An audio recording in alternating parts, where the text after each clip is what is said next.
Hi, this is Joe Rabil with Invest Like a Pro. I wanted to spend a few minutes going through a monthly, weekly, daily example, how I use all these time frames together. It's a short trade that happened recently. Sometimes the patterns aren't picture perfect, but I think if you follow the spirit of the law or spirit of the rules, I think you can have a lot of success even when maybe the setups aren't exactly the way you might anticipate.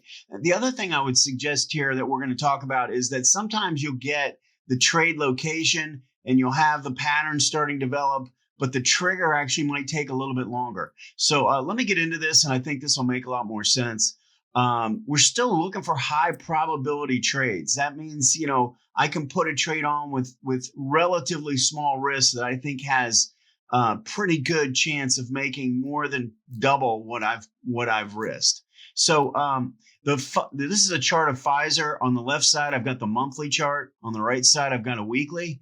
And I'm going to zone in on this area right here. That is where price ended up failing right at the 18-month moving average.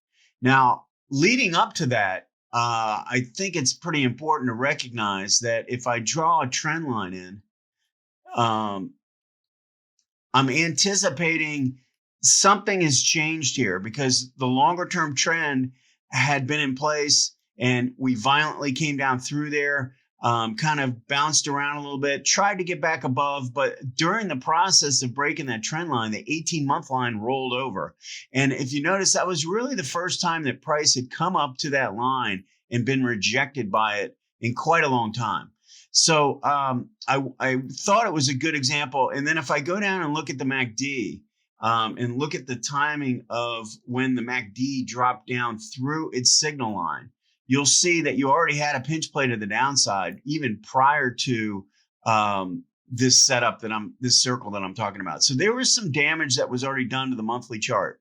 So that's kind of my starting point. If I go over and look at the weekly, one of the things that's really glaring to me is that you have a really really great setup with a zero line reversal pattern on the MACD. But what's glaring is if you look at the moving average environment, it's kind of all over the place. There's really no signal in place.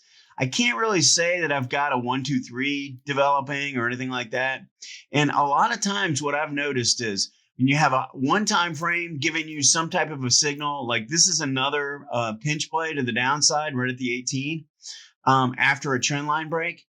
A lot of times the next time frame down will be a little bit like it won't really be set up. It'll just be overbought into resistance. And a lot of times you'll be getting some form of like a zero line reversal pattern. So I'm going to switch this to the weekly and go down to the daily.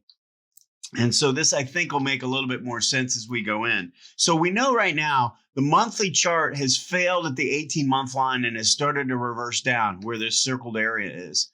And I think, we can zero this in a little bit more and recognize that when I go up into this spot on a daily chart, so I know I've got the potential for a zero line reversal, but I always need price to confirm.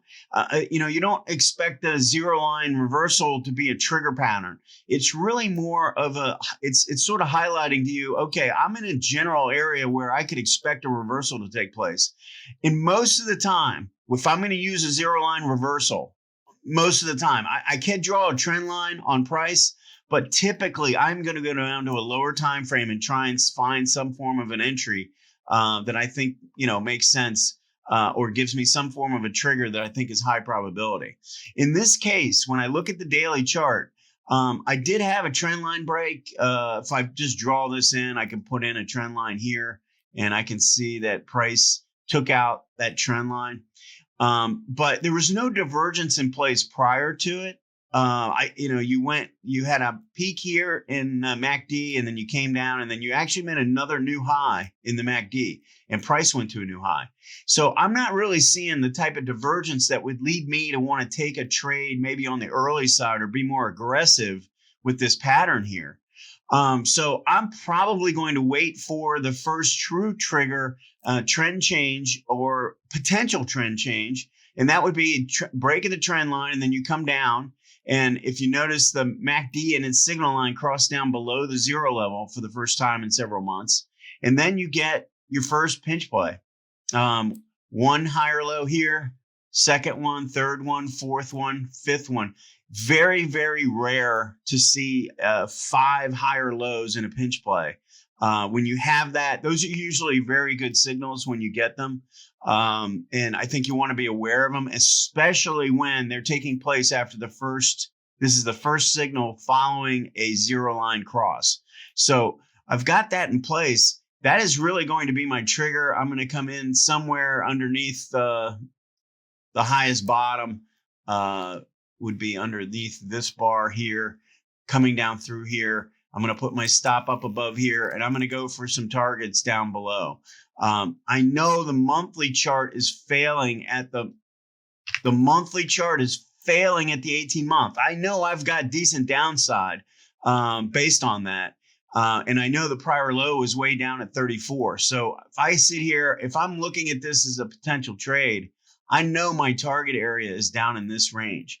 So this is the type of trade, because I'd be risking 1 bar's worth. It would be less than $1. You know, I haven't done the calculation, but the size of this 1 bar is not very big. So I would say I put this on, and I have the potential for, you know, if I want to go down to this area down in here as a target, probably somewhere around 3, 4, 5 to 1. So that's the type of thing that you should be able to generate. You should be able to generate these type of high reward, low risk type setups if you're using multiple time frames. If I did this trade off of a monthly and I said, okay, I've got, you know, 1 higher low, 2 higher lows. Let's see, I had 1 higher low, 2 higher lows, and then I take out that bottom. But that was after this big peak up here. I would have had to put the stop way up here, and I'm getting in short here. Now this might end up being a great trade off of a monthly time frame, but I hope you can see by using multiple time frames. And sometimes you have to use 3. I mean, there's a lot of cases where 2 works fine. I'm trying to give more examples of where maybe you have to add in an extra time frame just because of the way things set up sometimes and the way the rally takes place. It often just makes sense to go down to 1 more time frame to be able to get the price action, the 1, 2, 3 reversal, and either some type of a trigger mechanism that really kicks you in where the risk reward improves dramatically. And you can still be looking at these weekly. You can look at the weekly chart for your target area. And I think that's really where at this point your risk reward is going to skyrocket. So I hope this makes sense. Please make any comments or if you have any questions or have any suggestions on type of videos you'd like to see, please feel free to post them. Hit the subscribe button and make sure you hit like on the videos that you like so I know which ones to focus my efforts on. Thank you.